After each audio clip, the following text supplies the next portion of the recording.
Europe 1534, the 16th of November 2017, updated 1601, the 16th of November 2017. Get short URLs. A survey by UK and US researchers claims that Russian Twitter bots and trolls interfered in last year's Brexit vote. Marco Gasic, a London-based international affairs commentator, told Radio Sputnik the idea that some Twitter debate could influence the Brexit results is absolutely laughable. Sputnik: are these Western claims really justified? Marco Gasic: this claim is part of a coordinated campaign to silence the Russian voice, which has been quite persuasive through the channel RT and Sputnik, which are absolutely legitimate outlets. This is part of a Russophobic tendency to disqualify any pro-Russian perspective, even neutral attitude towards Russia. We should also see this in the context of the US move to force RT to register as a foreign agent. Russians are better at the persuasion business than the traditional Western persuaders, and the Western persuaders don't like it. Sputnik: on Monday, Theresa May accused Moscow of meddling in the internal affairs of other countries. We also hear similar accusations coming from Britain's cybersecurity chief Kieran Martin. Do you see this as a coordinated attack on Russia, and if so, then what is the goal of such an attack?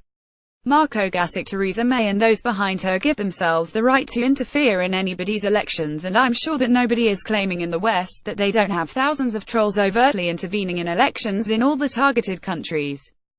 They have admitted to spending billions in Ukraine. In Yugoslavia, they told the people not to vote for the incumbent President Milosevic, otherwise the people would suffer from sanctions. The West does not hide its own interference, but at the moment it isn't talking about it.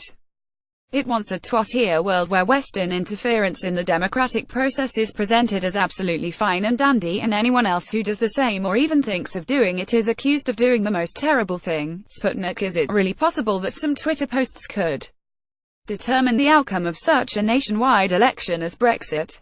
Marco Gasic: the main voters for Brexit were people who felt a bit disenfranchised, people in the north, working class, traditional English voters who are not known for their great participation in the Twitter RT debate going on mostly between the elite. The idea that some Twitter debate could influence the Brexit results is absolutely laughable. Sputnik: the US has also failed to prove that Russia was involved in the 2016 presidential election. So why does the West keep insisting that Russia has influenced elections abroad, and what could this instigation possibly lead to? Read more. Spanish government finds no data on alleged Russian meddling in Catalonia's affairs. Marco Gasic: well, you have a world superpower that gives itself the right to run the world with its allies and interfere everywhere, anytime, without any recourse to any kind of international legitimacy. It is, might makes right. We are the US, we are exceptional, we can do what we like. Britain is permitted to join us in this unilateral behavior, but no one else must even think about doing that.